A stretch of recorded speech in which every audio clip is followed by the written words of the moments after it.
The blood on her hands had turned brown and crusty by the time Karga stumbled across the border into human territory. Her shaman robes torn and muddy from 3 days of flight through the wilderness.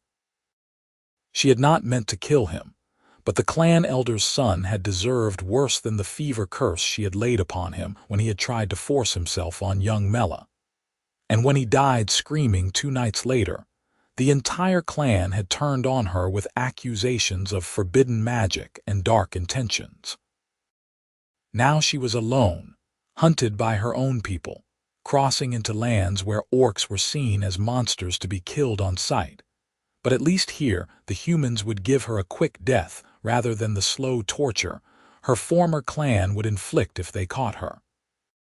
The forest thinned ahead, and Karga saw cultivated fields stretching toward a small farmstead in the distance, smoke rising from its chimney in the late afternoon air.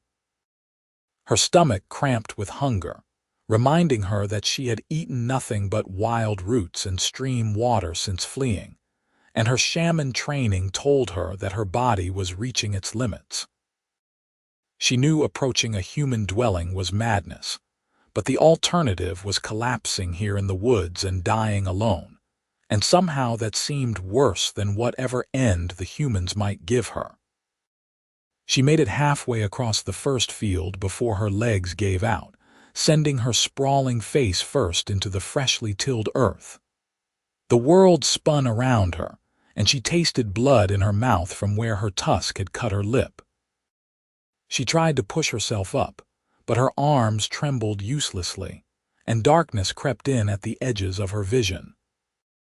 Through the haze, she heard footsteps approaching, heavy boots on soil, and she managed to turn her head enough to see a tall human man standing over her with a shovel gripped in both hands like a weapon.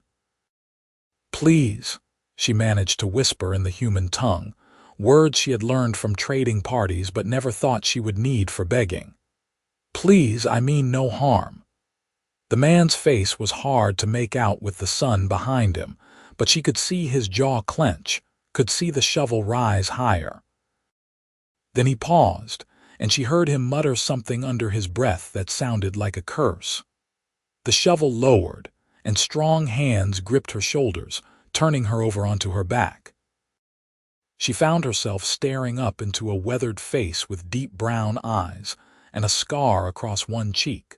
A man perhaps in his late 20s with dark hair tied back from his face. "What in the name of all that is holy are you doing in my field?" he asked, and his voice carried confusion more than anger. "Are you hurt? Were you attacked?" Karga tried to answer, but the words would not come, and the darkness finally claimed her completely. When she woke, she was lying on something soft, and warmth surrounded her like a blanket. Her eyes opened slowly, adjusting to the dim light of what appeared to be a small bedroom with rough wooden walls and a single window covered by burlap curtains. The bed beneath her was simple but clean, and someone had removed her filthy robes, replacing them with a rough linen shirt that was far too large for her frame. Panic seized her chest, and she sat up quickly, immediately regretting it as pain lanced through her skull. "Easy now," came a male voice from the corner of the room, and Karga turned to see the same man from the field sitting in a wooden chair, watching her with cautious eyes. "You have been unconscious for nearly a full day. I thought you might not wake at all." She pulled the blanket up to her chest instinctively, her green fingers clutching the fabric. "Why did you not kill me?" The question seemed to surprise him, and he leaned back in his chair, studying her face. "That is a grim question to ask someone who just saved your life." "I am Emmett Vale, and this is my farm. I found you collapsed in my south field yesterday afternoon. You were burning with fever and half-starved. I am many things, but I am not a man who kills helpless creatures, orc or otherwise." "I am not helpless," Karga said reflexively, though the weakness in her limbs made the words ring hollow. I am a shaman of the Grey Peak clan, trained in the old ways, keeper of traditions that stretch back 300 winters. Was, Emmett corrected gently. You said was in your sleep. You kept talking about running, about blood, about being cursed and cast out. I did not understand all of it, but I understood enough to know you are not going back to your clan. Shame burned through Karga's chest, hot and terrible.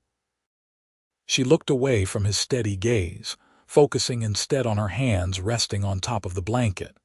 Her green skin seemed unnaturally bright against the white fabric, a constant reminder of how different she was, how other. You should not have wasted your kindness on me. My people will say I am cursed, and perhaps they are right. Everything I touch turns to ash and death. That is quite dramatic, Emmett said, but his tone was not mocking. He stood from the chair and walked to a small table near the bed, picking up a wooden bowl that steamed faintly. I made soup. It is nothing fancy, just vegetables and a bit of salted pork, but you need to eat something or you will waste away to nothing. He held out the bowl, and Karga stared at it as though it might bite her. No human had ever offered her food before, had ever shown her anything but suspicion and hostility during the rare trade encounters between their peoples. Her clan had always warned that humans were treacherous, that they smiled while hiding knives behind their backs, but Emmett's expression held only patient concern. "Why are you doing this?" she asked, her voice barely above a whisper. "You owe me nothing. I am your enemy. Are you?" Emmett set the bowl down on the small table beside the bed and crossed his arms over his chest. "Have you come here to raid my farm, to burn my crops or steal my livestock?" "No, you came here dying and desperate, and I will not turn away someone in need, regardless of what color their skin might be or what shape their teeth take. My father was a soldier who fought in the border wars 20 years ago, and before he died, he told me that the worst thing war does is make us forget that our enemies are people too. I will not forget that lesson." Karga felt something crack inside her chest, some wall she had built to protect herself from hope and disappointment. She reached for the bowl with trembling hands and brought it to her lips, drinking the warm broth in desperate gulps. It was the most delicious thing she had ever tasted, though in truth it was probably just her hunger speaking. When she finished, she set the bowl down and wiped her mouth with the back of her hand, suddenly aware of the tears streaming down her cheeks. "Thank you," she managed, the words catching in her throat. "I do not deserve your kindness, but I am grateful for it." Emmett smiled then, a small, gentle expression that softened his weathered features. "Rest now. We can talk more when you are stronger. You are safe here, I promise you that." Over the following days, Karga slowly regained her strength under Emmett's careful tending. He brought her meals 3 times a day, simple but filling fare that gradually brought color back to her gray-green skin. He asked no questions about what had driven her from her clan, respecting her silence on the matter, and in turn, she asked little about his life, though she learned bits and pieces through observation and brief conversations. He lived alone on the farm, which had belonged to his family for 2 generations. His mother had died when he was young, and his father had passed 5 winters ago, leaving Emmett to work the land by himself.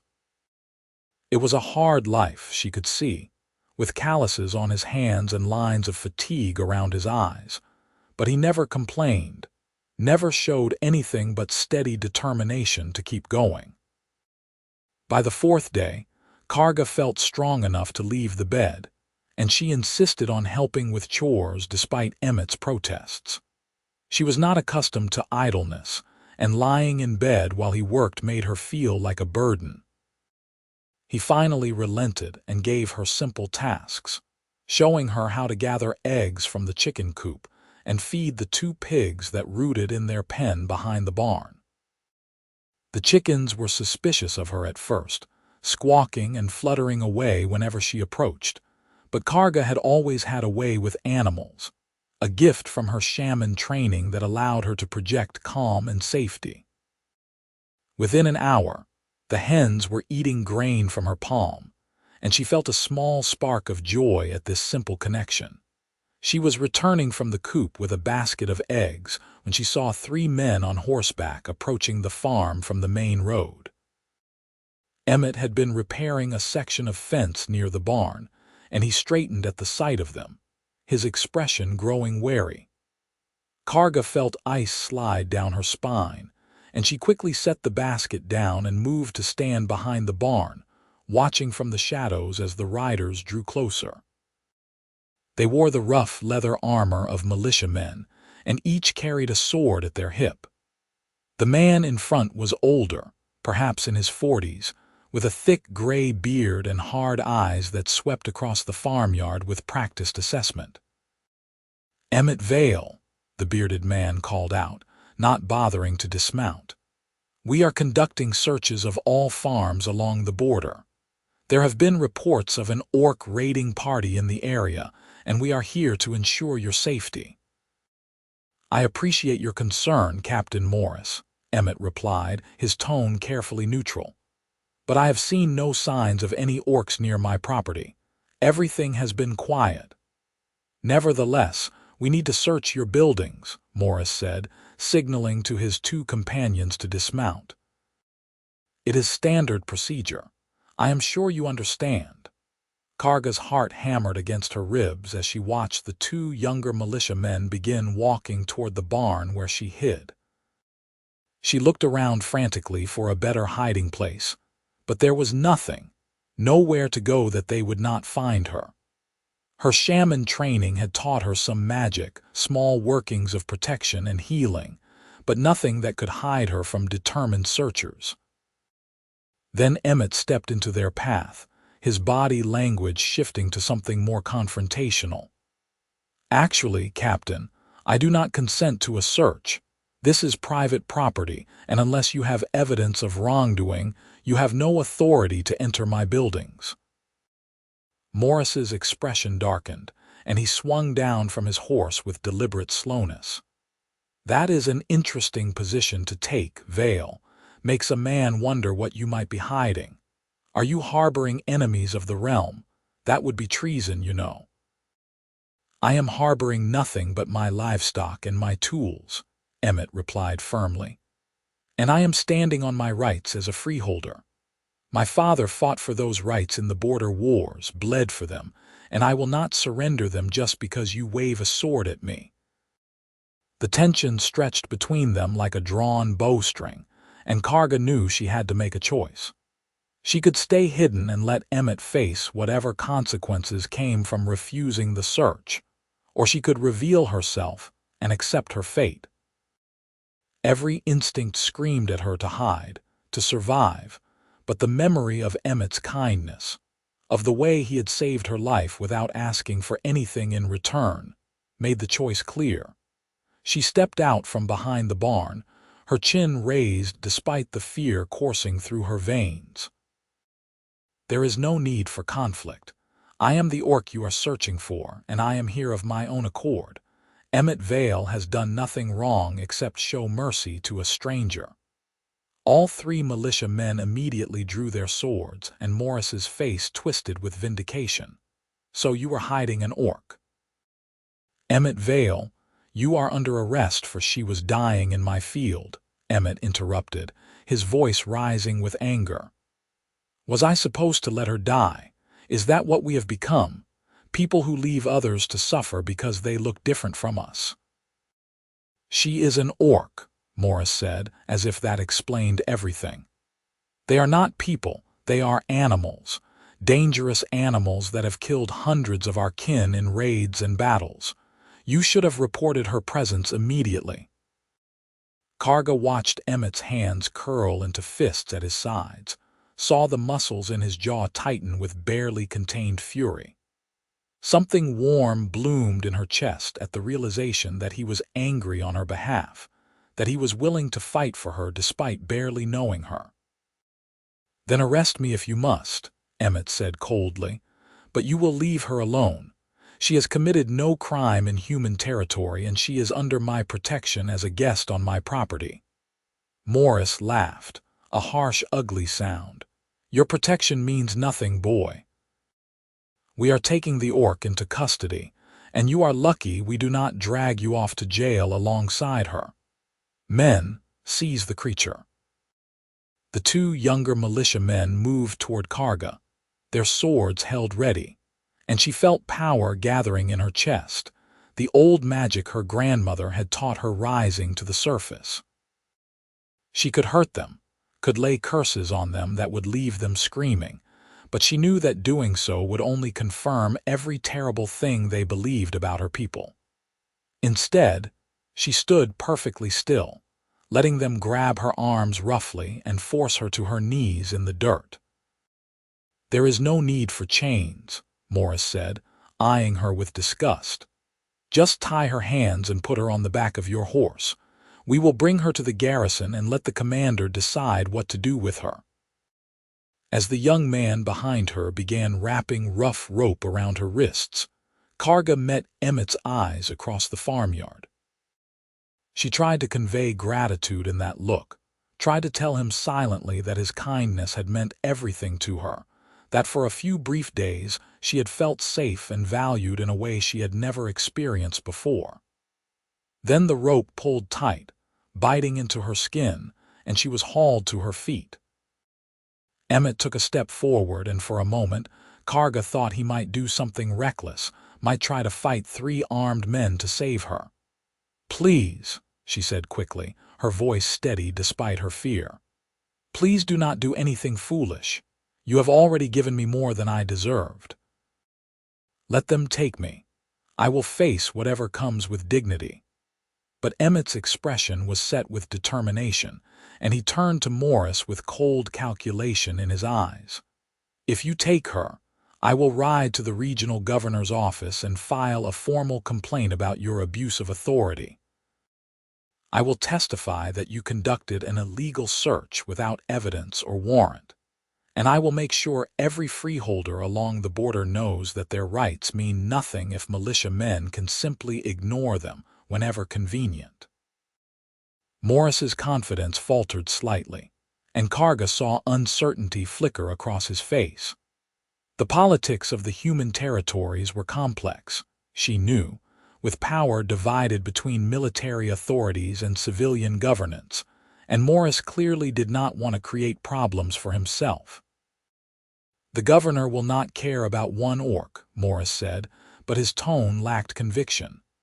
"Perhaps not," Emmett agreed, "but he will care about maintaining the rights of freeholders, especially this close to an election year.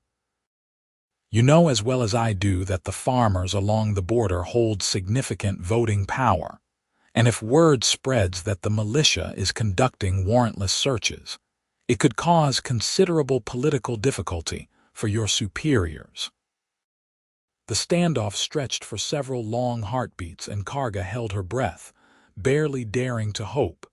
Finally, Morris made a disgusted sound and waved his hand dismissively.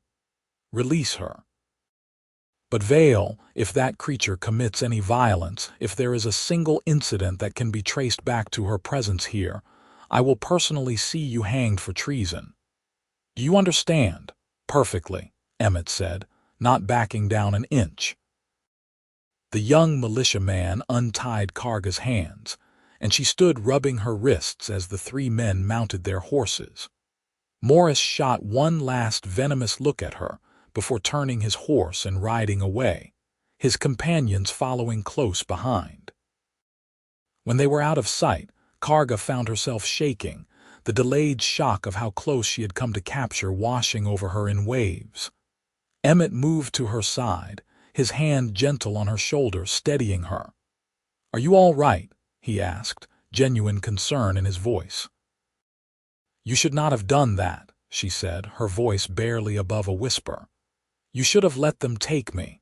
Now you have made an enemy of the militia and they will be watching you, waiting for any excuse to act against you." "Let them watch," Emmett said firmly.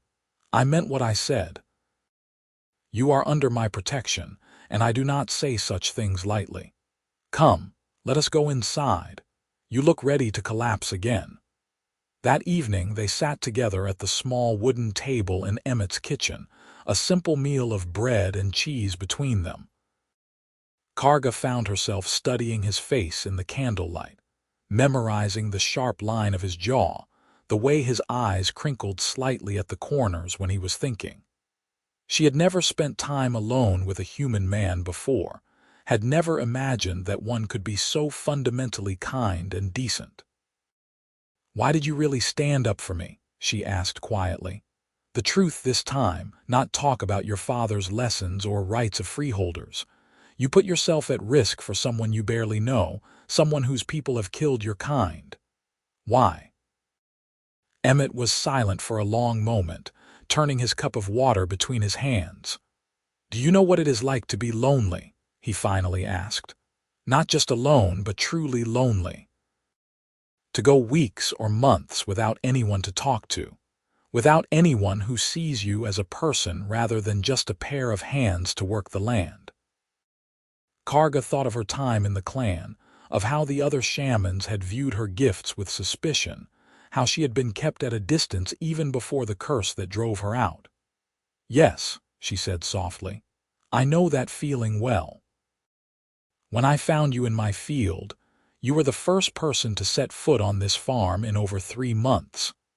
And I know that sounds pathetic, that I should have friends in the village or visit the tavern more often, but the truth is I have never been good with people. I am too blunt, too serious, and most folks find me off-putting. But you, when you woke up and looked at me, there was no judgment in your eyes, just fear and hope and a desperate need for kindness. And I thought, maybe we are not so different, you and I. Maybe we are both outcasts looking for a place to belong." The honesty in his words struck Karga like a physical blow, and she felt tears gathering in her eyes again. She reached across the table and placed her green hand over his, feeling the warmth of his skin against hers. "Thank you for seeing me as a person. My whole life, I have been defined by what I am, shaman, orc, cursed, but you looked at me and saw someone worth saving." Emmett turned his hand over, his fingers intertwining with hers, and the simple gesture felt more intimate than anything Karga had ever experienced. They sat like that for a long time, hands clasped in the candlelight, neither speaking but both understanding that something had shifted between them, some connection forming that went deeper than gratitude or loneliness. In the weeks that followed, they fell into a comfortable rhythm of shared work and quiet companionship. Karga proved herself capable despite her unfamiliarity with farming, her natural strength and determination, more than making up for her lack of experience. She learned to milk the cow that Emmett kept in the small barn, to tend the vegetable garden that grew beside the house, and to mend the fences that constantly needed repair.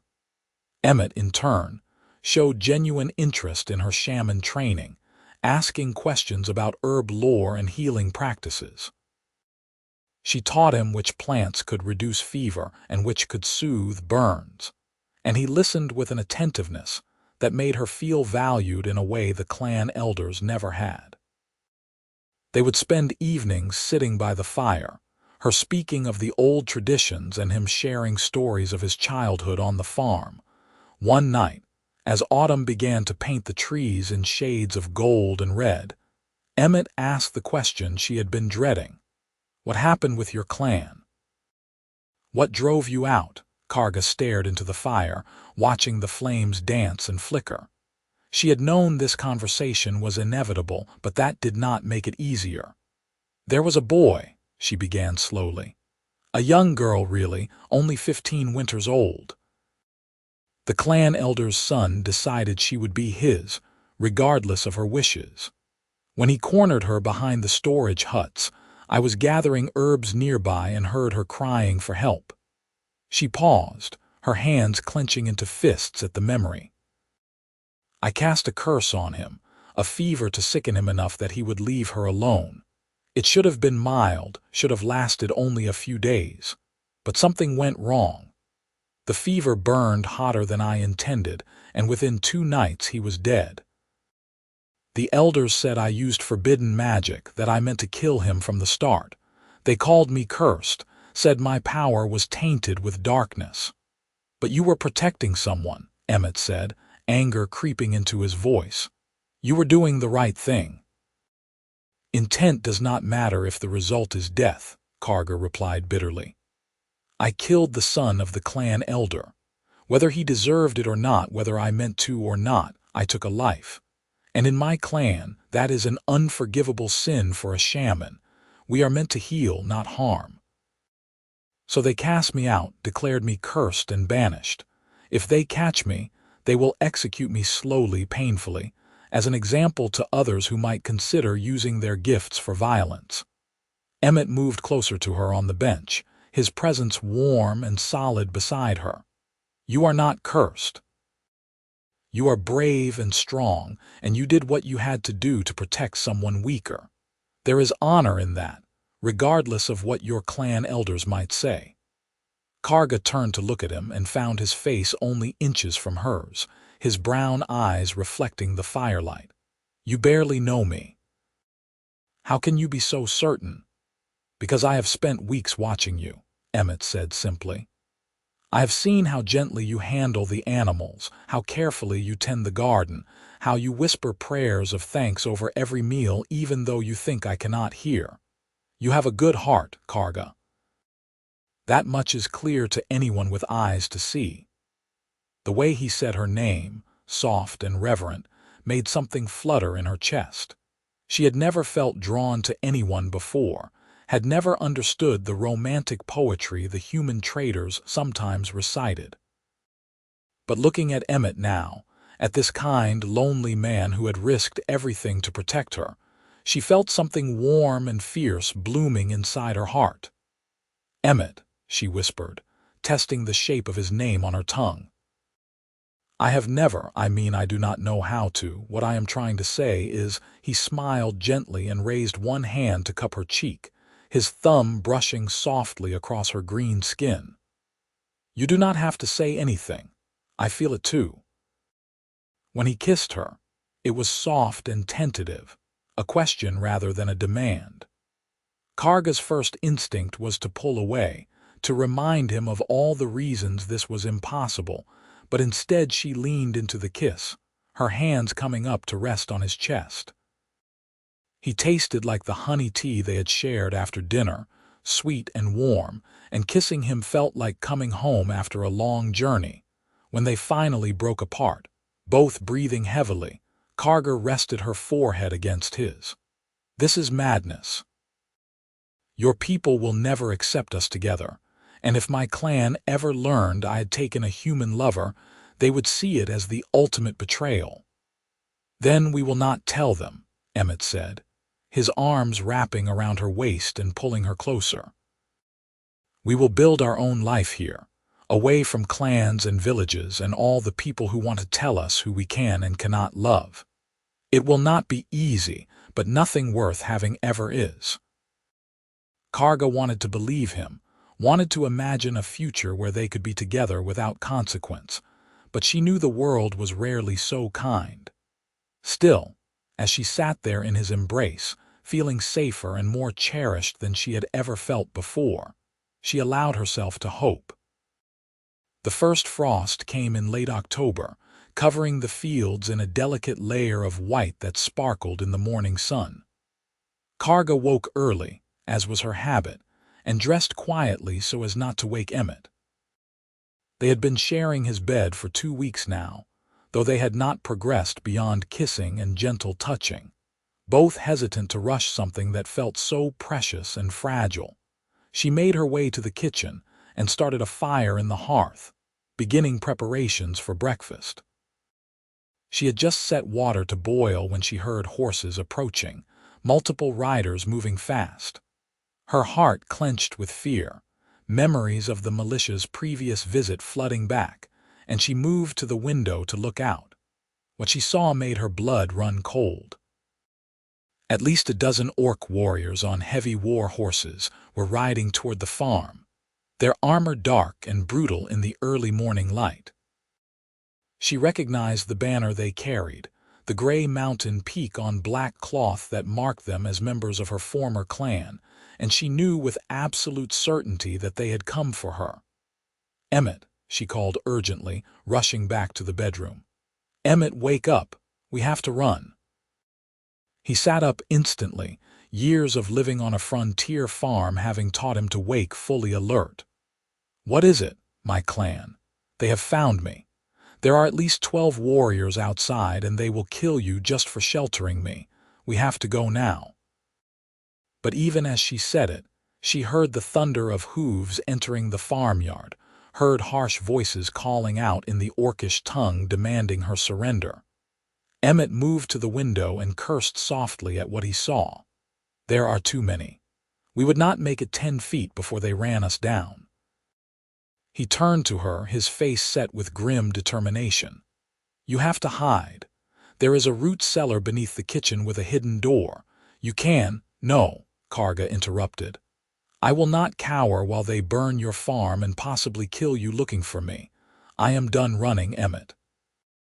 If they have come to execute me, then I will face them with dignity."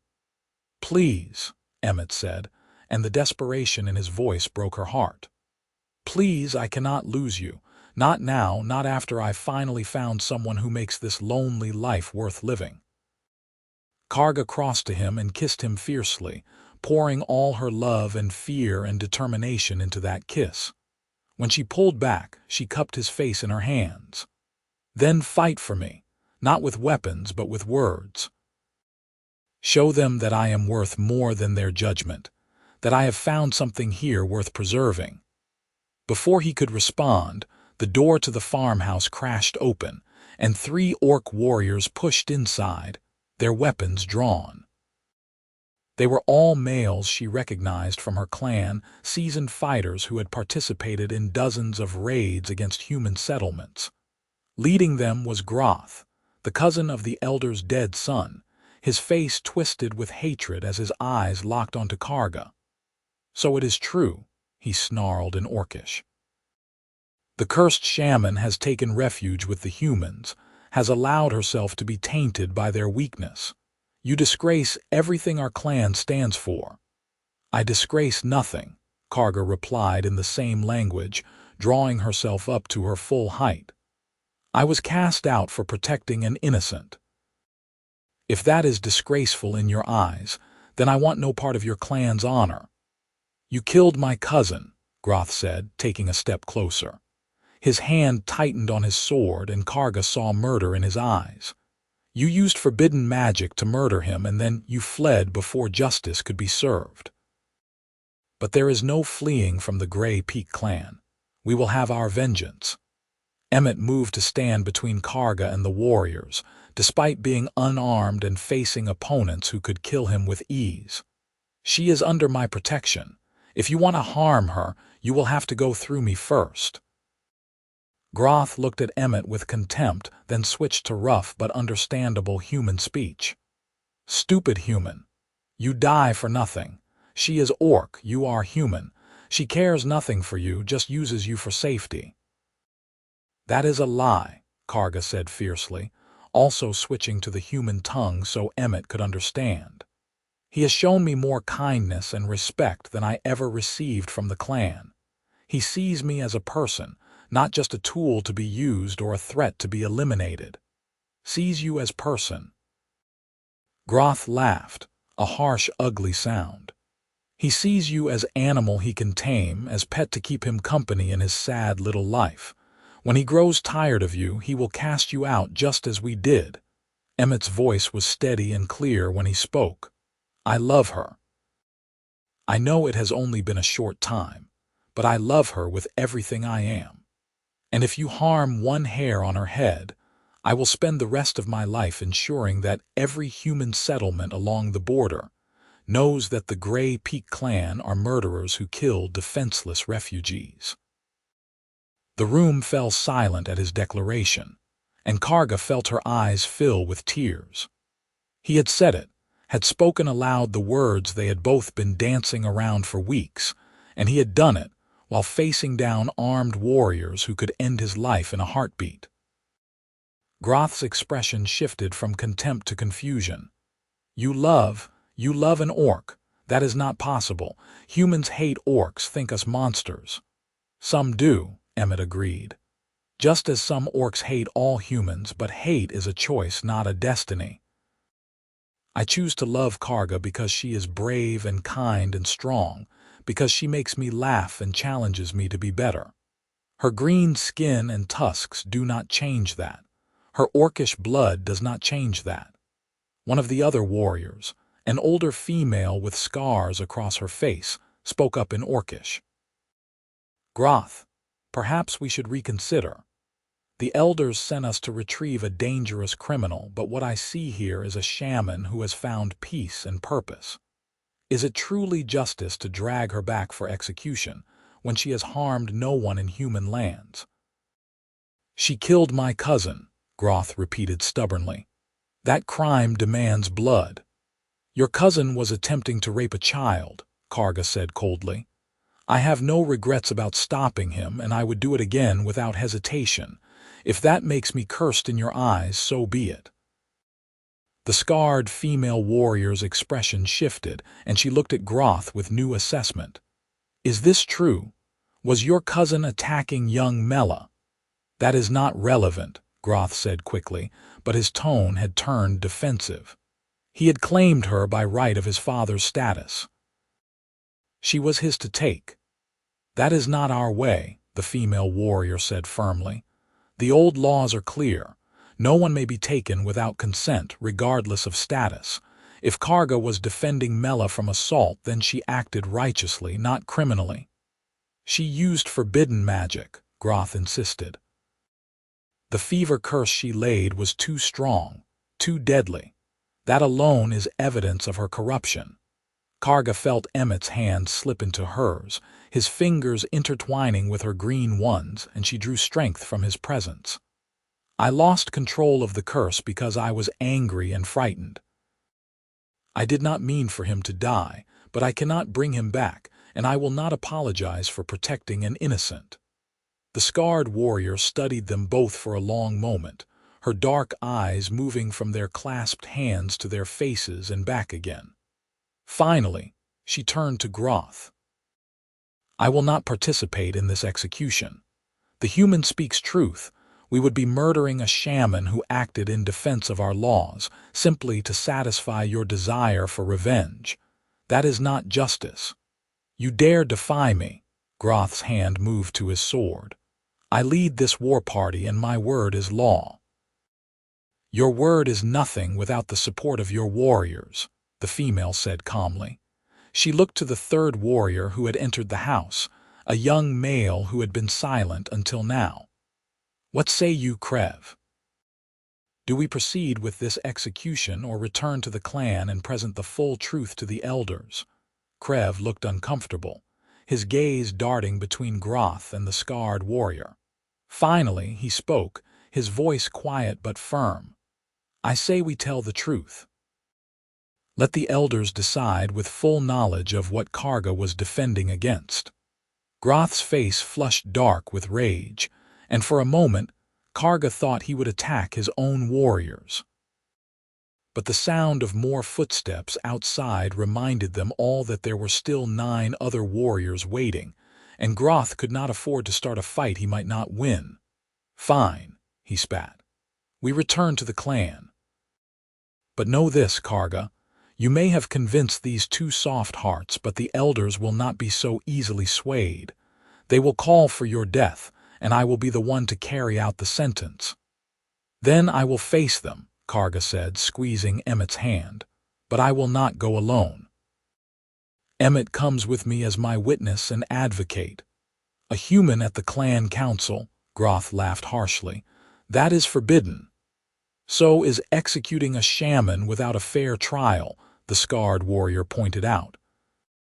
If Karga is to be judged, she deserves to present her full defense, including witnesses to her character. The human has that right to speak. Groth looked ready to argue further, but the sound of more warriors entering the house behind him made him reconsider. The scarred warrior moved past him to address the newcomers, explaining the situation in rapid Orcish.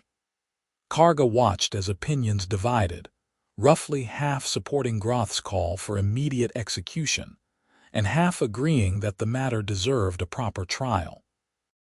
Finally, the oldest warrior present, a grizzled veteran with white hair and missing fingers on his left hand, raised his hand for silence. "We return to the clan. Karga will face the council and answer for her actions. The human may accompany her if he wishes, though I warn him that our justice is harsh and we show no favoritism to outsiders." Emmett looked at Karga, concern evident in his eyes. "Are you sure about this? We could run, try to make it to another territory where they could not follow." "I am tired of running," Karga said softly. "And I am tired of being called cursed.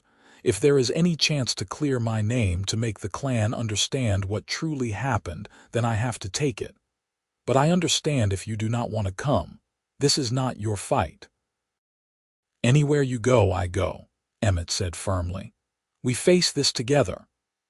The journey back to the Grey Peak clan's territory took 3 days of hard riding. They traveled through forests and over rocky hills, following paths that Karga had not walked in months but that remained familiar nonetheless. Emmett rode behind her on her horse, his arms wrapped around her waist, and she drew comfort from his presence even as fear gnawed at her heart. The other warriors kept their distance, though Karga caught them watching Emmett with a mixture of curiosity and suspicion. He was the first human most of them had seen up close who was not a prisoner or an enemy combatant, and they seemed unsure how to treat him. For his part, Emmett remained calm and observant, his hand never straying far from the knife at his belt, even though he must have known it would be useless against so many armed orcs. On the second night, as they made camp in a sheltered valley, the scarred female warrior approached their fire. Up close, Karga recognized her as Vorga, a veteran of the border wars who now served as one of the clan's senior scouts. "May I speak with you?" Vorga asked in Orcish, her tone respectful. "Of course," Karga replied, gesturing for her to sit. Vorga settled across the fire from them, her eyes studying Emmett with open curiosity. "I wanted to apologize for Groth's behavior. He has been consumed by rage since his cousin's death, and it has clouded his judgment. Not all of the clan shares his desire for vengeance." "I appreciate that," Karga said carefully, "but I know my actions were controversial. I do not expect everyone to understand or forgive." "What I do not understand," Vorga said, switching to halting human speech for Emmett's benefit, "is how you two came to care for each other. Humans and orcs, we have been enemies for generations. How do you look past that history?" Emmett considered the question thoughtfully before answering. "I think it is easier than you might imagine. When you strip away all the labels and the history, you are left with two people trying to survive in a hard world. Karga needed help, and I gave it. She repaid that help with hard work and kindness. We talked, we learned about each other, and somewhere along the way I stopped seeing an orc and started seeing just her, the woman I love." Vorga was silent for a long moment, her scarred face unreadable. Then she nodded slowly. "There is wisdom in that. Perhaps if more of us could see past the labels, there would be less bloodshed along the border." She stood and looked at Karga directly. "I will speak on your behalf at the council. Not everyone will listen, but some might. You deserve that much." After she left, Karga leaned against Emmett's shoulder, feeling the weight of the coming trial pressing down on her. "What if they do not listen? What if the council decides to execute me regardless of the truth? Then we fight our way out and run like hell," Emmett said simply. "I did not come all this way to watch you die. We either both walk away from this, or neither of us does." Karga turned to look at him, seeing the fierce determination in his eyes, and felt her heart swell with love for this brave, stubborn man. "You should not risk your life for me. You have a farm to return to, a life waiting for you." "That life means nothing without you in it," Emmett said, cupping her face gently. "These past weeks with you have been the happiest of my entire existence. I would rather die fighting for that happiness than live without it." She kissed him then, deep and passionate, not caring that several of the warriors were watching from across the camp. Let them see, let them know that what she and Emmett shared was real and worth fighting for. The Gray Peak clan settlement appeared on the third day, a collection of sturdy wooden longhouses nestled in a high valley surrounded by steep mountain walls. Karga had been born here, had spent her entire life walking these paths and breathing this air, but returning now felt like entering a foreign land. The people who emerged from the longhouses to watch their procession were strangers, their faces hard with judgment as they took in the sight of Karga riding alongside a human. Groth led them directly to the great council hall, a massive structure at the center of the settlement where the clan elders made all major decisions. Inside, 5 elderly orcs sat on raised chairs, their faces weathered by age and experience. Karga recognized all of them, had studied under 2 of them during her shaman training, but none showed any warmth or recognition as their eyes fell upon her. The eldest, a female named Macra who had been clan leader for over 30 winters, spoke first. "Karga, daughter of Thora, Shaman of the Third Circle, you stand accused of using forbidden magic to murder Gresh, son of Elder Dern. How do you answer these charges?" Karga stepped forward, her hand slipping from Emmett's as she faced the council alone. "I answer that I used my gifts to defend an innocent from assault. I regret that Gresh died, but I do not regret protecting young Mela from his attack." A ripple of whispers ran through the assembled clan members, and Elder Dern, a massive orc with gray hair and burning eyes, rose from his seat. "You admit to killing my son. You admit to murdering him." "I admit to casting a fever curse that resulted in his death," Karga said clearly. "But it was not murder. It was defense of another, which our laws explicitly allow. Defense does not include death curses," Dern roared. "You used forbidden magic, the kind that corrupts and destroys. You are cursed, just as we named you." "I am not cursed," Karga said, her voice rising to match his. "I am a shaman who made a mistake while trying to do the right thing. Your son was attempting to rape a 15-year-old girl. He was in the wrong, not me." The council chamber erupted in shouting, some voices supporting Karga and others calling for her immediate execution. Macra raised her hand for silence, and gradually the noise subsided. "This is a serious accusation," Macra said carefully.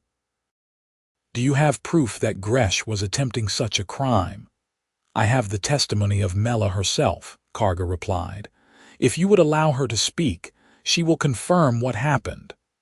"The word of a child against the word of an elder's son," Dern said dismissively.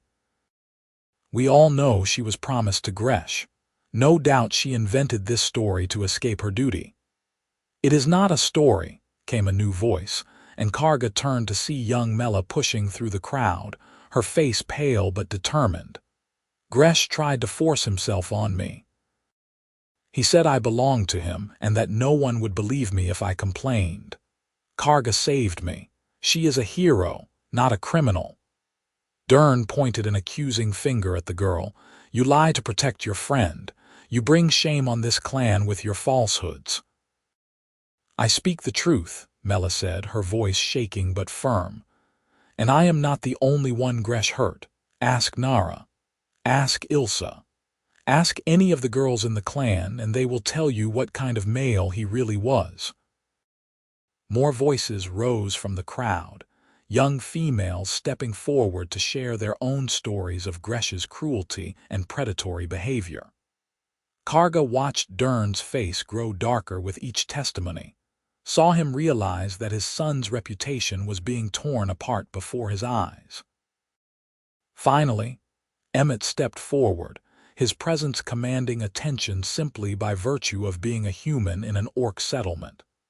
I know I have no standing here, but I ask the council to consider what kind of justice you are serving. Karga could have stayed hidden in human lands. She could have built a new life and never faced consequences for her actions. But she came back here because she believes in your laws, in your sense of fairness. She came back because she is not cursed, and she wanted a chance to prove it. Macra looked at Emmett with interest. You are the human who sheltered her, the one who she speaks of. I am Emmett Vale, and yes, I gave Karga refuge when she was dying in my field. Over the weeks that followed, I came to know her, to respect her, and eventually to love her. She is the finest person I have ever met, orc or human, and if you execute her, you will be killing someone who could have been a bridge between our peoples. Love. Dern spat the word like a curse. A human claims to love an orc. This is unnatural, a perversion of everything decent. Is it more unnatural than allowing young girls to be assaulted? Emmett countered. Is it more perverse than protecting a criminal simply because of his family status? I may be human, but even I can see that your justice system has failed if it punishes the defender and protects the attacker. The council chamber fell silent, and Karga felt her heart hammering against her ribs. Everything rested on what the elders decided next, whether they would have the courage to admit that they had been wrong about Gresh, about her, about everything. Macra stood, her ancient face grave. The council will deliberate. Karga, Emmett Vale, you will wait outside while we discuss this matter. The rest of you return to your homes. This is clan business now. The next 2 hours were the longest of Karga's life. She and Emmett sat on a bench outside the council hall, surrounded by watchful guards but otherwise left alone. Some clan members passed by, shooting them curious or hostile looks, but most kept their distance, uncertain how to react to the unprecedented situation. Whatever happens, Karga said quietly, I want you to know that having you here, having your support, means everything to me. We are getting through this, Emmett said firmly, taking her hand. I refuse to believe we have come this far only to be defeated by stubborn old orcs who cannot admit they were wrong. Vorga approached them, her expression carefully neutral. The council is deeply divided. Macra and 2 others are inclined to exonerate you, but Dern and his ally, Elder Rosh, are calling for execution. It will likely come down to a vote, and those rarely go well for the accused. Then we prepare to fight our way out, Emmett said, his hand moving to his knife. No, Karga said sharply. If we fight, we prove them right, that I am dangerous and uncontrollable. I have to trust in the council's wisdom, have to believe that truth will win out. But even as she said it, doubt gnawed at her. She had seen too much of clan politics to truly believe in its fairness, had witnessed too many decisions made based on power and status rather than justice. Finally, as the sun began to set, the council hall doors opened, and Macra emerged. Her face was tired and drawn, and Karga could not read any hint of the decision in her expression. The council has reached a judgment, Macra announced. Karga, daughter of Thora, please step forward. Karga stood on shaking legs, Emmett rising beside her. Together they approached Macra, and Karga forced herself to meet the old female's eyes. After much deliberation and testimony from multiple witnesses, Macra said formally, the council has determined that you acted in defense of Mela against unlawful assault. While the severity of the curse you employed was excessive and resulted in unintended death, This was deemed to be a tragic accident rather than deliberate murder. Therefore, you are exonerated of the charge of using forbidden magic with murderous intent. Relief flooded through Karga so intensely that her knees nearly buckled, and she felt Emmett's hand on her back, steadying her. However, Makra continued, her voice hardening, the Council has also determined that you cannot return to the Grey Peak clan. Your relationship with a human violates our most sacred taboos, and your presence here would create division and conflict. You are hereby banished from clan lands. You may not return on pain of death. Do you understand? Karga had expected this, had known that even if she was exonerated of murder, her relationship with Emmett would make her continued presence impossible. Still, hearing it spoken aloud hurt more than she had anticipated. This was her home, these were her people, and she was being cast out forever. I understand, she said, her voice steady despite the pain in her heart. I accept the Council's judgment. Dern emerged from the council hall, his face twisted with rage. This is not justice. You let a killer walk free, allow her to pollute our clan's honor with her human lover. I will not stand for this. The Council has spoken, Makra said firmly. If you cannot accept our decision, Elder Dern, then perhaps you should consider whether you still belong on this council.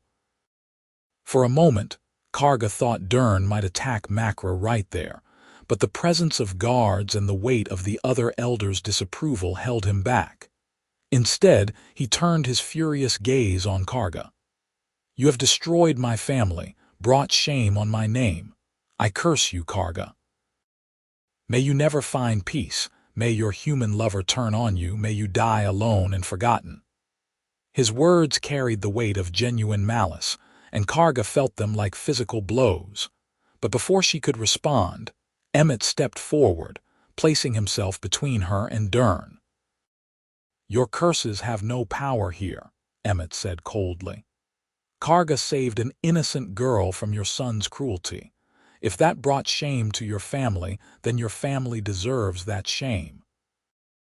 And as for her dying alone and forgotten, I will be with her until my last breath, loving her and protecting her, so your curse fails on every count. Dern's face went purple with rage, and he took a step toward Emmett, but Vorga and two other warriors moved to block his path. Enough, Makra said, her voice carrying absolute authority. Karga, Emmett Vale, you have until dawn to gather your belongings and leave our lands. I suggest you make the most of that time. Karga nodded, and she and Emmett turned to leave, walking through the gathered crowd with their heads held high. Some orcs watched them with sympathy, others with contempt, but Karga focused only on putting one foot in front of the other, on making it through this final trial with her dignity intact. She stopped at the longhouse that had been her home for 23 winters, gathering the few possessions she had left behind when she fled. Her shaman tools, carefully carved from bone and wood. A blanket her mother had woven before her death. A small carved figure of a mountain cat that her father had made for her as a child. Everything fit into a single pack, a pathetic summary of her entire life in the clan. Emmett waited outside, and when she emerged, he took the pack from her without a word, slinging it over his shoulder alongside his own meager belongings. They walked to the edge of the settlement as night fell, and Karga paused to look back one last time at the place she had called home. Vorga found them there, standing in the darkness. She carried a small bundle wrapped in oiled cloth which she pressed into Karga's hands. Food for your journey, she said quietly. And a message. Not everyone in the clan believes Dern's poison. Many of us see what you and the human have, and we think it is beautiful. Do not let the old ways and old hatreds poison what you have built. Thank you, Karga said, emotion thick in her throat. For everything.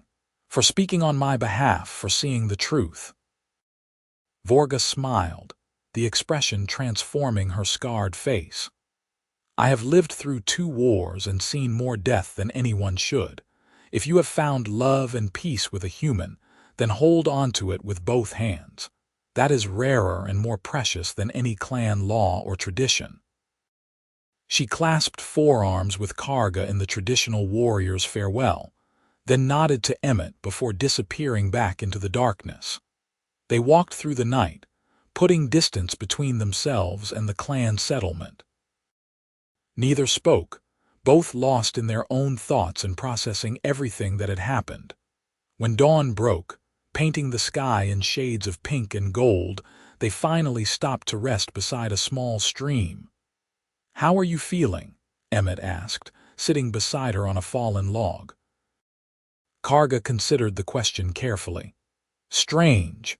I should feel sad, I think, about losing my home and my people, but mostly I just feel relieved and free. For the first time in my life, I am not beholden to clan politics or elder judgments. I can choose my own path." "And what path do you choose?" Emmett asked, though his small smile suggested he already knew the answer. "I choose you," Karga said simply. "I choose the farm and the chickens and the quiet life we were building together. I choose waking up beside you every morning and working the fields beside you every day. I choose love over duty, happiness over tradition." Emmett pulled her into his arms, holding her close. "Then we go home. We return to the farm and build the life we want together. It will not be easy. There will be people on both sides who disapprove, who make trouble for us. But we will face it together." "Together," Karga agreed, and the word felt like a promise, like a vow that bound them more surely than any clan ceremony or human marriage ritual.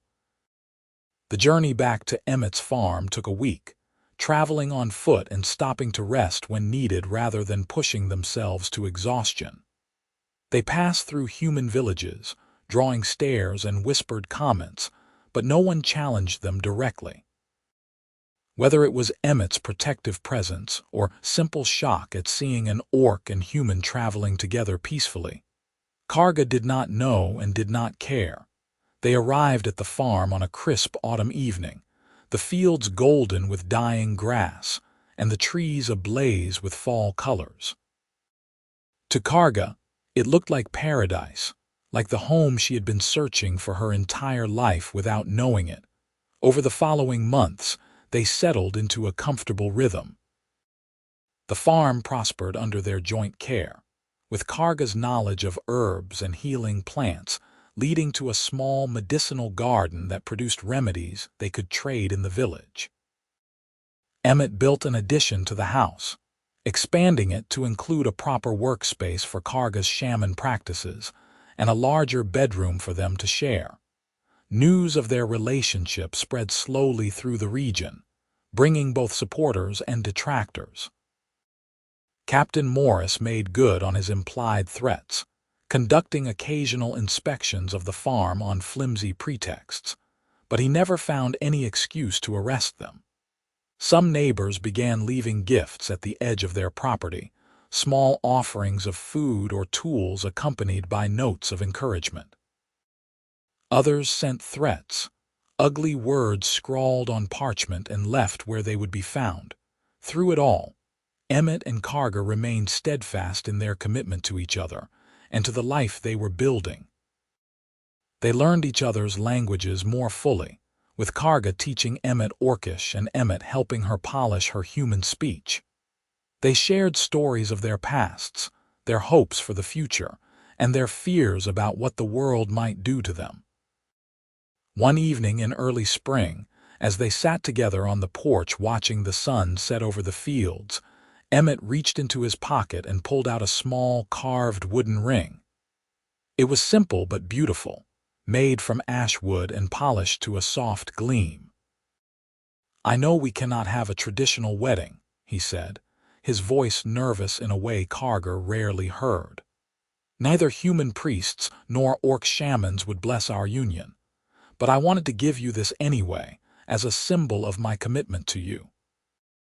"Karga, Will you accept this ring and agree to be my partner in all things for as long as we both live?" Karga took the ring with trembling fingers, feeling the smooth wood against her green skin. Tears gathered in her eyes as she slipped it onto her finger, marveling at how perfectly it fit. "Yes. 1,000 times yes. You are my home, Emmett Vale. You are my clan and my people and my future. I will stand beside you until the day I die." He kissed her then, deep and passionate, and Karga felt something settle inside her chest, some final piece clicking into place. She was home. Not in a place or with a people, but with this person, this kind, brave, stubborn man who had looked at an orc collapsed in his field and chosen compassion over fear. As the seasons turned and years began to pass, their farm became something of a legend in the region. The place where an orc and human lived together in peace, where the old hatreds did not reach, where love proved stronger than prejudice.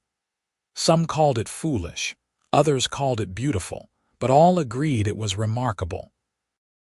Young Mela visited once, making the dangerous journey from orc lands to thank Karga personally for saving her. She had become a shaman herself, she explained, following in Karga's footsteps and fighting to change the old ways from within. They spent 3 days together, Karga sharing her knowledge and Mela sharing news of the clan. Vorga had become an elder, she reported, and was slowly pushing for reforms that would prevent what had happened to Mela from happening to others. "You started something," Mela told Karga on the last night of her visit. "By standing up to Gresh, by refusing to accept the council's initial judgment, you showed that change is possible. Young orcs talk about you and Emmett, about how love can bridge any divide. You are a symbol now, whether you intended to be or not." Karga did not want to be a symbol, wanted only to live her quiet life with Emmett, but she understood that some things were beyond her control. If her story could inspire others to question old hatreds and seek new understandings, then perhaps all the pain and struggle had been worth it. 5 years after Karga had first collapsed in Emmett's field, a small child was born in a neighboring village, the result of another orc-human union that had been inspired by their example. The parents brought the baby to Karga, asking for her blessing as a shaman, and she held the small child in her arms and marveled at how perfectly it blended features of both races. Green-tinged skin but human-shaped ears, tiny budding tusks but soft brown eyes, a bridge between worlds made flesh. "What will you name him?" Karga asked, gently rocking the baby. "We thought we might call him Emmett," the father said shyly. "After the man brave enough to love across boundaries, if that is acceptable to you both." Emmett, standing beside Karga with his hand on her shoulder, smiled with genuine warmth. It would be an honor. As they stood there together, holding a child that represented everything they had fought for, Karga felt a profound sense of peace settle over her. The curse Dern had laid upon her had failed completely. She had not died alone and forgotten. She had not lost Emmett's love. Instead, she had built a life richer and more meaningful than anything she could have imagined in her days as a clan shaman. The world beyond their farm remained complicated, with tensions between orcs and humans flaring and fading like the seasons. But here, in this small corner of the frontier, they had created something that defied those tensions. A home built on mutual respect and genuine affection. A love that had weathered storms of prejudice and emerged stronger for it. Years continued to pass, bringing new challenges and new joys. Emmett's hair began to gray at the temples, and lines deepened around Karga's eyes. They never had children of their own, the biological differences between their species making such a thing impossible. But they became surrogate parents to dozens of young people who sought refuge at their farm. Orcs fleeing violent clans, humans escaping abusive families, and eventually, a handful of half-orc children whose mixed heritage left them outcasts everywhere else. Their farm expanded, with new buildings constructed to house their growing household. What had started as one lonely man working the land became a thriving community of misfits and outcasts who had found acceptance under Karga and Emmett's care. They established a school where orcish and human children learned together, breaking down prejudices before they could take root. Captain Morris eventually retired, replaced by a younger officer who had no personal grudge against them. The new captain even sent his own daughter to study healing herbs with Karga, a gesture that signaled shifting attitudes among the local militia.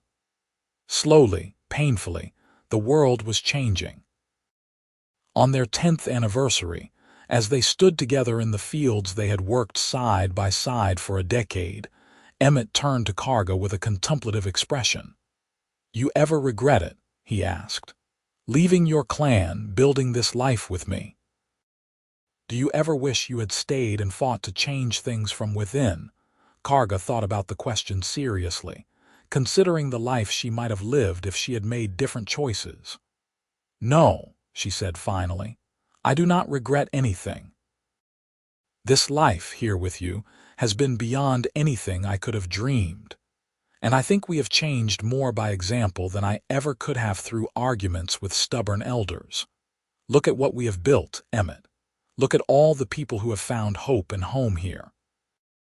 She gestured to the farm around them, where half a dozen young people were working the fields, their laughter carrying on the spring breeze.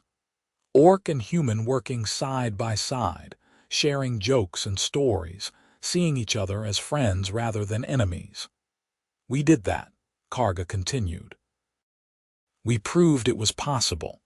And that proof has rippled out farther than we can measure. How many other mixed couples exist now because we showed it could work? How many children will grow up knowing that the old hatreds are not inevitable? This was worth everything, every struggle and every sacrifice." Emmett pulled her close, his arms wrapping around her strong frame. "I love you, Karga. I loved you when you were a desperate refugee collapsed in my field, and I love you now as my partner in creating something beautiful. You are the best thing that ever happened to me. And you saved my life in more ways than one," Karga replied, resting her head against his shoulder. "Not just by giving me shelter, but by giving me a reason to live, a purpose beyond survival. You taught me that love is not a weakness or a curse, but the strongest magic of all." They stood like that for a long time, two souls who had found each other across impossible divides and built something lasting. The sun set behind them, painting the sky in brilliant colors, and Karga thought about the old orc saying that every sunset promised a new dawn. She had seen many sunsets since fleeing her clan, had weathered storms that would have broken lesser spirits. But every morning brought a new dawn, a new day to work beside the man she loved, to nurture the community they had created, to prove that the world could be better than the one they had inherited. More years passed, and their legend continued to grow. Bards sang songs about the orc shaman and the human farmer who had defied their peoples to find love. Scholars wrote treatises on their farm as a model for interspecies cooperation. Politicians debated whether their example proved that lasting peace between orcs and humans was possible. Through it all, Karga and Emmett remained focused on the simple work of living well and loving deeply. They woke each morning to tend their fields and care for their household. They spent evenings by the fire, her head on his shoulder, talking about everything and nothing. They faced each challenge together, whether it was a bad harvest or hostile neighbors, or the occasional raid from orcs who still viewed Karga as a traitor. On Emmett's 50th birthday, the entire community gathered to celebrate, over 100 people cramming into their farmyard for a feast. Orcs and humans, young and old, all united in their affection for the couple who had shown them a better way. Vorga made the journey from the Grey Peak clan, now an elder herself and a powerful voice for reform. Even Captain Morris's replacement attended, bringing an official letter of commendation from the regional governor.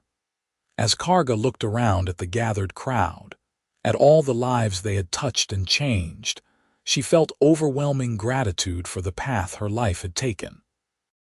Yes, she had been cast out by her clan, labeled cursed and dangerous. Yes, she had suffered prejudice and hostility from both orcs and humans who could not accept what she and Emmett represented, but she had also found something infinitely precious. A love that transcended boundaries, a purpose that gave her life meaning, and a family built not on blood but on shared values and mutual respect. She had learned that home was not a place or a people, but a feeling of belonging, of being seen and valued for who you truly were. That night, after the guests had departed and they lay together in their bed, Emmett traced the lines of Karga's face with gentle fingers. "When I found you in my field all those years ago, I never imagined this. Never imagined that one desperate orc girl could change my entire world." "I was not a girl," Karga protested with amusement. "I was a fully grown woman of 23 winters. You were half-starved and terrified," Emmett corrected gently. "You looked so small and vulnerable despite your strength." "I just wanted to help. Never thought I would end up loving you more than life itself." "We saved each other," Karga said softly. "You gave me shelter when I needed it most, and I gave you purpose and companionship in your loneliness. We built something beautiful together, something that will outlast us both." Emmett kissed her forehead, her tusks, her lips. "Promise me something. Promise that no matter what the world throws at us, we will face it together, that we will never let fear or hatred tear us apart." "I promise," Karga said solemnly. "From now until my last breath, I am yours and you are mine. No force in heaven or earth can change that." They made love that night with the tenderness of long familiarity, knowing each other's bodies and hearts with perfect intimacy. Afterwards, they lay tangled together, Karga's green skin stark against Emmett's paler tone. Two different worlds made one. As she drifted toward sleep, Karga thought about the girl she had been, the young shaman so certain of her duty to clan and tradition. That girl had been rigid and fearful, unable to imagine a life beyond what she had been taught. But the woman she had become, the partner and leader and symbol she had grown into, was free in ways that younger self could never have conceived. The curse Dern had laid upon her had utterly failed. She had not died alone and forgotten. Instead, she lived surrounded by love and respect, her name spoken with reverence by those who valued peace over war, understanding over hatred. Emmett had never turned on her, never wavered in his devotion through all the years and challenges. And far from never finding peace, she had built an entire life around it, creating an oasis of harmony in a world too often defined by conflict. In the end, the greatest curse had been the one she had placed upon herself, the belief that she was somehow tainted or wrong for wanting more than what her clan offered.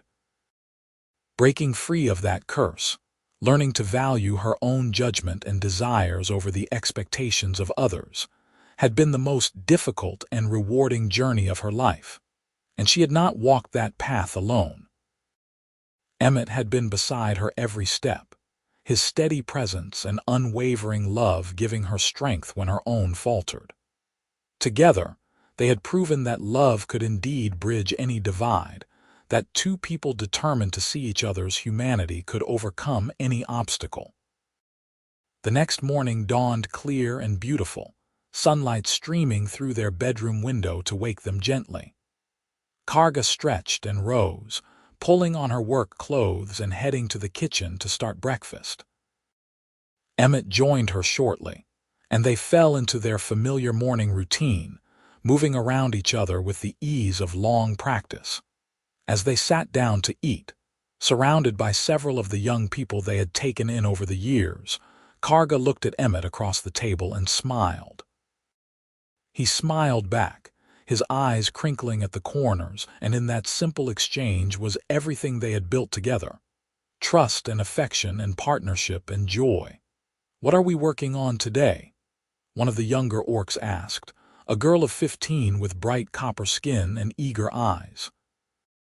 "The south field needs planting," Emmett replied. "And someone needs to repair the chicken coop.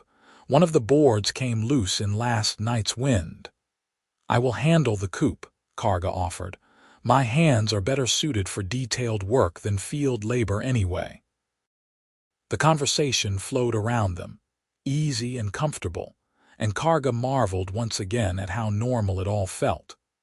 Orcs and humans sharing a table, planning their day together, treating each other with casual fondness.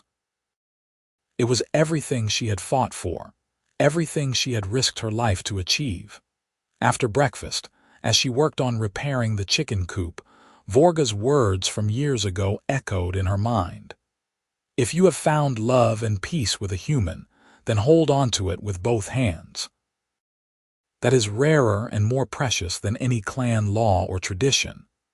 She had held on, through doubt and fear and opposition from all sides.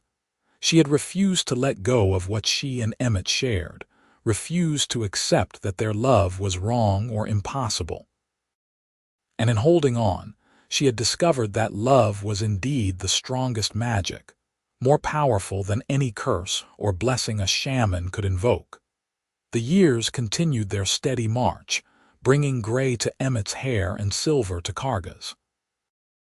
Their bodies grew older, moving with less ease than they once had, but their love only deepened with time. They had weathered every storm together, emerged stronger from every challenge, and built a legacy that would endure long after they were gone. When Emmett finally passed, peacefully in his sleep at the age of 72, Karga held his hand and whispered words of love and gratitude. She mourned deeply, her heart breaking at the loss of her partner and soulmate, but she did not regret a single moment they had shared. He had given her 47 years of happiness, had shown her what it meant to be truly loved, and that was a gift beyond price. She continued their work after his death, maintaining the farm and the community they had built together. The young people they had raised over the years rallied around her, supporting her through her grief and ensuring that Emmett's legacy lived on. On quiet evenings, she would sit on the porch they had shared and talk to him as if he were still there, sharing the day's events and her thoughts. Karga lived another 15 years after Emmett's death, long enough to see real political change come to the border regions. Treaties were signed between orc clans and human settlements, establishing trade relationships and mutual defense pacts. The old hatreds did not disappear entirely, but they faded, replaced by cautious cooperation and growing understanding. When her own time came, Karga faced death with the same courage she had shown throughout her life.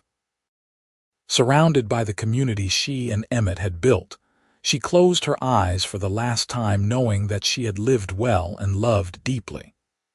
Her last thoughts were of Emmett, of that first moment when he had stood over her in his field and chosen compassion over fear. They buried her beside him in the small cemetery on the edge of their farm, beneath a tree they had planted together decades earlier. The headstones were simple, bearing their names and a single inscription that summarized everything they had been to each other. Together they built a bridge of love across a divide of hatred. May their example light the way for all who follow. And it did. Their farm continued to operate as a community center and school, teaching new generations that the old divisions were not inevitable, that love and understanding could triumph over prejudice. The stories of the orc shaman and the human farmer who had defied the world to be together became legend, then history. then a fundamental part of how both orcs and humans understood their shared past. Decades after their deaths, scholars would debate whether they had truly been as heroic as the legends claimed, whether their love story was really as pure and transformative as it had been portrayed. But those who had known them, who had witnessed their daily kindness and steadfast devotion, knew the truth. Karga and Emmett had not been perfect. They had made mistakes, faced failures, struggled with doubt and fear like anyone else. But they had chosen love over hate, understanding over prejudice, hope over despair. And in making those choices every day, in living those values with consistency and courage, they had changed the world. The clan's shaman, labeled cursed, had found her true calling not in service to tradition, but in defying it. She had fled across the border into human territory seeking only survival, and had found instead a love that transcended all boundaries, a purpose that gave her life meaning, and a legacy that would inspire generations to come. And in the end, that was the greatest magic of all.